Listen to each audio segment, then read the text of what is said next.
ڕۆژی پێنجشەممە پەرلەمانی ئەڵمانیا بە زۆرینەی دەنگ تاوانەکانی دژبە کوردانی زدی بە جینۆساید ناساند. ئەمە دوایەوەی کە ماوەیەکی زۆر تێدەپەڕێت بەسەر کۆمەڵ کوشکردنی کوردانی زدی و جینۆسایدکردنیان لەسەر دەستی چەکدارانی داعش و تایبەتی کە حکوومەت یاریمی کوردستان هەر لە سەرەتاوە دادگایەکی تایبەتی لێکۆڵینەوەی پێکهێنا و داوای لە کۆمەڵگەی نێودەوڵەتی کرد کە بە وردی بە بەڵگەوە لە تاوانەکانی داعش بەرامبەر بە کوردانی زدی بکۆڵنەوە. ئەمە هەنگاوێکی باشە، بەڵام کوردانی زدی تێبینیان لەسەر هەندێک خاڵ و مادە و بڕگە هەیە. حکوومەتی عێراقیش بە کەم تەرخەم دەزانن سەبارەت بەم بابەتە. من زیاتر قسە دەکەم سەبارەت بە بڕیارەکە و گرنگی ئەمە بۆ کوردانی زدی. بەڕێز هەرمان میرزابەگ بریکاری میری زدیان لە بەعادرێەوە لەگەڵمە. بەڕێز هەرمان هەم کاتت باش. سەرەتا مێ بزانم کە بڕیارەکەی پەرلەمانی ئەڵمانیا چۆن هەڵدەسەنگێنن، ئایا ئەمە هەنگاوێکی گرنگە بۆ بە جینۆساید ناساندنی کۆمەڵکوژی کوردانی زدی لە ئاستێکی بەرفراوانتر و جیهانی تردا؟ سپاس خوشکا گولباخ. تأکید هەر بریارەکەت بێتە دانن سەر ئاستی جیهانێ باش و خراپی توێتین بەرێ ئەف بریارە و ئیرۆکە یادوهینی حکوومەتە ئەڵمانیا دای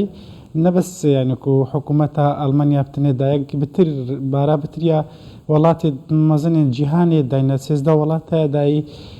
مجلس حقوق الإنسان وداي برلمان أوروبا داي مفوضية السامي لحقوق الإنسان مجلس الشيوخ الأمريكي وداي هم ديسا مجلس الأمن جي وداي وكيونتات أفهموجي يعني تشتت باشا كو ملتك غصاي كتشكوك الدينكي كم كمينة معي كل الولاتك غصا دا كو بشتفانية اللي بكن أفقال لقلق باشا بلي براسي متفتن يعني كو جرينجاوي أوا مال بيرتين هندك كي مكاسية داهي ناينا قبول كريم براستي هندك برجيت خاصة يا حكومة ألمانيا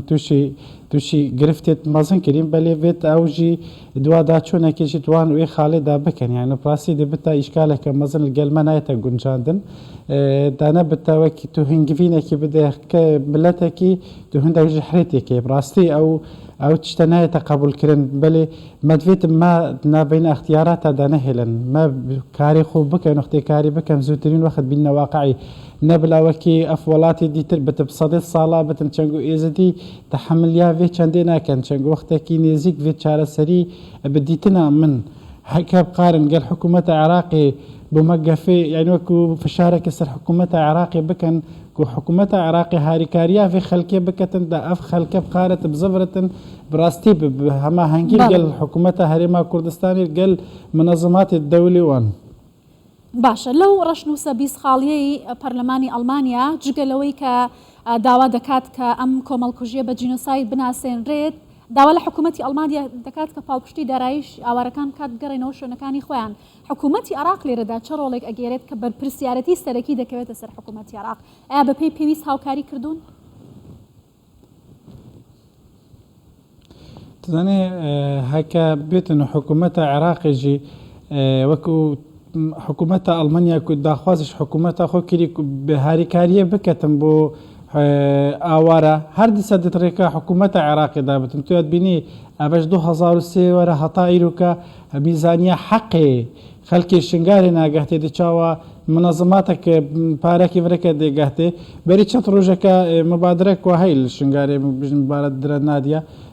محافظی وان بخۆ يعني کرا پرۆژە و پشتەوانی يعني وتکرد و دیار کرد کۆڤەمەیە ئاواکردن ئەف تشتە گەلک شدید خۆسا نایەتە گونجاندن گەل واقعی ئەبدیتنا من vێت کەسانێکی بێتە سەر حکمی العێراقی پەچاوێکی ڕێکوپێکل هەموو ملەتی عێراقی بڕێنتن و لێزدیاجی بڕێتن ئاڤادانیە شنگار بکەتن و ئەف يعني بڕاستی دیساژی ئەزێ بێژم و گەل سەدەی جاراژی واگوتی اف جروبی چەکدار ڕاستی خەل دنیا الجیەکیە و ئەف گروپی چەکداری الجیەکینە خەلکی مە نەقارەتن وەکو پێتیوی بشتە شنگار. باشە لە ساڵی 2020ەوە بەدەست پێشخەری حکوومەت یاریمی کوردستان و نێوەندگیری نەتەوەی گرتوەکان و چاودێری لەگەڵ حکوومەتی عێراق ڕێککەوتنی شنگال واژۆ کراوە، بەڵام تا ئێستا هەنگاو بۆ جێبەجێکردنی ڕێککەوتنەکە بۆ گەڕانەوەی ئاوەرەکانی شنگال و ئاوەدانکردنەوەی ناوچەکانیان نەنراوە. ئاستەنگە ستەرەکیەکانی بەردەمەم پرسە چییە؟ چی ڕێگرە؟ من ئاماژە پێکرد بەری چەکە یان ئیرادا هێزێکی بکەیت و دژ دەرێ سنووری ئیدارە عێراقی بتن دەرێ ڕێنما و پێزانین و